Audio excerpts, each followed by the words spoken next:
Kita bicara pajak. Sebenarnya saya ini bukan jago banget urusan perpajakan. Saya juga bukan ahli urusan pajak. Namun sebagai seseorang yang sedikitnya pernah berkecimpung di bisnis selama lebih dari 20 tahun, saya mungkin termasuk orang yang paling sering menghadapi banyak pengalaman yang berurusan dengan pajak.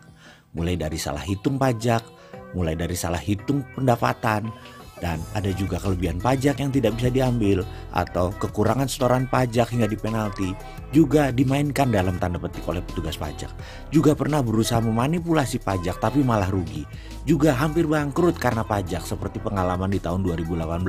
Ada salah satu anak usaha kami hampir bangkrut karena tagihan pajak yang salah kantong alokasinya. Namun tetap ada hal yang penting. Ternyata pajak bisa dimanfaatkan dari sisi lain yang malah menguntungkan bagi pebisnis, yaitu jika kita memiliki tax planning yang baik atau rencana pajak yang baik, dan itu yang namanya rencana harus di awal tahun, bukan di akhir tahun. Bener deh, pajak itu sering mengesalkan. Kita sudah susah-susah buat uang, lalu membayar kewajiban sebagai warga negara. Ternyata pengelola negaranya yang tidak amanah. Kita nggak bayar pajak, dikejar-kejar, bahkan dipidana. Tapi mereka yang ngelola negara sering nggak amanah dan alokasi yang nggak karuan. Ini yang saya sering memandang pejabat korup tersebut. Asli jijik saya melihat mereka. Apalagi kita adalah pembayar pajak yang taat. Misalnya di akhir tahun keuntungan usaha kita baik tahun ini. Ketika keuntungan akan diambil, kita semua tahu ini adalah subjek pajak alias kena pajak dan bisa diambil 20% dari jumlahnya. Dan itu besar sekali. Bayangkan, udah ngasilin duit dengan keringat sendiri, capek-capek ditebas 20% untuk pejabat yang korup. Lemes nggak loh? Capek kalau kayak gitu kerja itu. Jadi banyak orang karena hal inilah menjadi berusaha menghindari pajak. Kembali kita bicara tentang pajak yang lebih dalam lagi.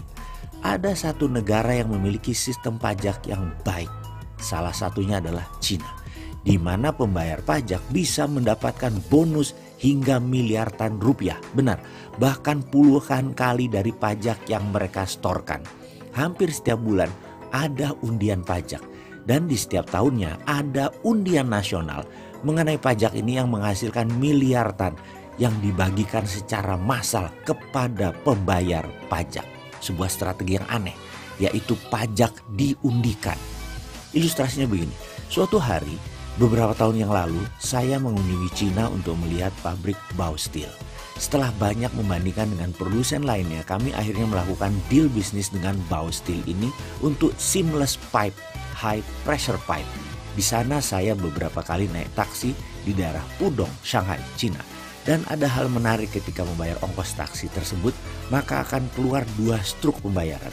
Satu untuk kita penumpang, satunya untuk pengemudi taksi tersebut. Hal umum pastinya, dua lapis tanda pembayaran. Saat itu saya langsung meremas truk tersebut dan saya buang ke tempat sampah dekat pemberhentian taksi. Dan secara mengejutkan, supir taksi tersebut menghentikan jalan kendaraan dan menegur saya dengan sopan sambil berkata, "You're not supposed to do that, sir."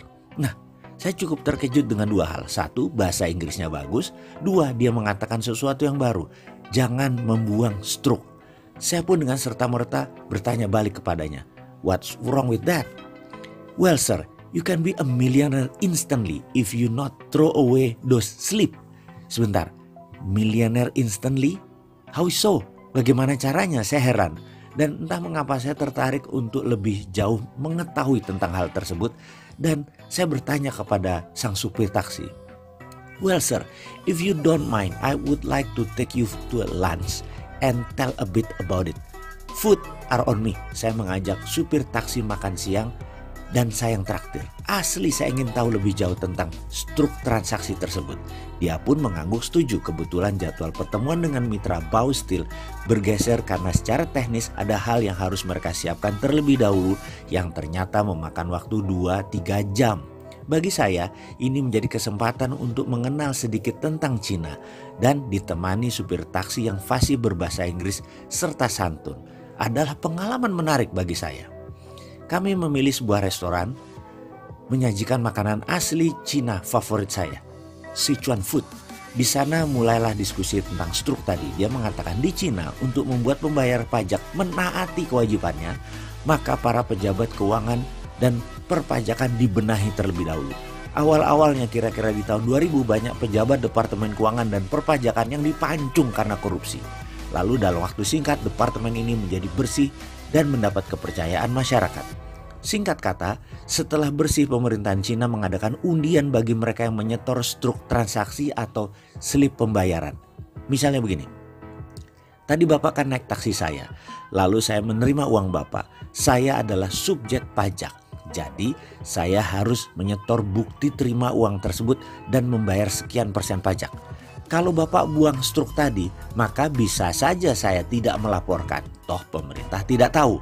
Tapi apa yang terjadi kalau Bapak memasukkan slip pembayaran tadi ke counter pajak, tapi saya tidak memasukkan laporan, maka terbukti saya tidak taat pajak. Disinilah saya bisa dihukum. Lalu apa hubungannya dengan jadi milioner? Saya masih penasaran. Oh, setiap bulan ada kayak undian yang dikocok dari tanda terima pembayaran yang dimasukkan oleh baik penjual atau pembeli ke dalam semacam tong atau kotak. Jika nama Anda keluar, pastinya Anda mendapat hadiah. Ada yang kecil nilai transaksinya, bahkan ada yang besar seperti rumah. Bahkan ada juga ribuan dolar. Dan yang saya katakan, inilah yang membuat Anda bisa jadi milioner.